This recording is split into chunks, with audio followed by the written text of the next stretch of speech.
I made a commitment to the Lord at a very, very young age and knew that I was going to live my whole life serving the Lord.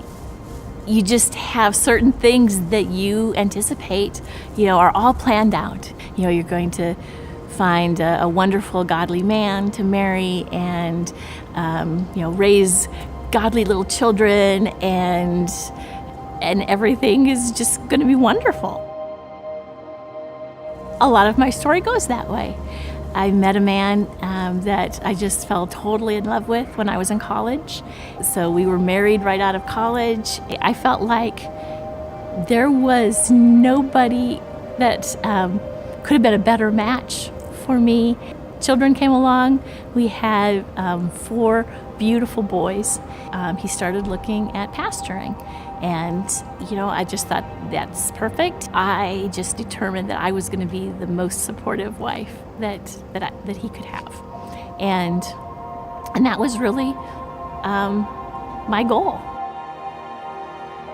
The year before he was to graduate from seminary, I was diagnosed with ovarian cancer. Stage 4. What a shock. It brought us even closer together. I felt that we just cried together and prayed together. We had a church by that time. It was a small church, about 150 people, but they rallied around us, and they were just so full of faith. So that was in October of 2007, and had major surgery and then right into chemo. And my husband, up until that point, had just been so full of faith. He'd been praying I would wake up in the middle of the night and I would hear him praying over me. Right around that time, December 15th, that all stopped. I would wake up and there was no more prayers. It became very evident that there was something wrong in our relationship. And I would ask him, "What's going on with you?" It was a few months after that I found out that he was having an affair.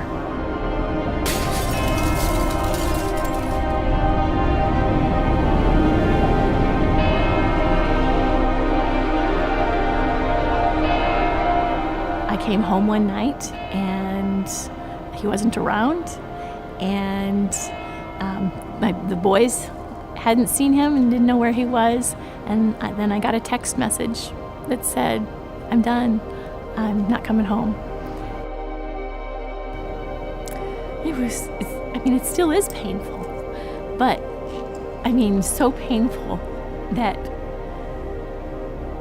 not knowing if I could breathe sometimes. So, here we are, 10 years later, and the cancer didn't go away. It was maintained for a long time, but since in this 10 years, I've had 3 major surgeries and have been on chemo probably 8 different times. And for these last year and a half, I've been on chemo straight. And even to the point where I've got hair coming out now, and probably in another week, it'll all be gone. When you lay it all aside or have it, so much of it stripped from you,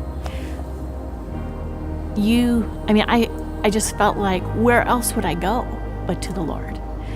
I love to garden, and I love being out in my garden, but unless a seed dies and is cracked open, nothing can grow out of that seed, and it's just a seed. Some seeds are really neat looking, but it's when you're allowed to be broken that the Lord can create a new, living, beautiful thing that comes up out of that. And it might not look anything like what you ever thought. It's okay.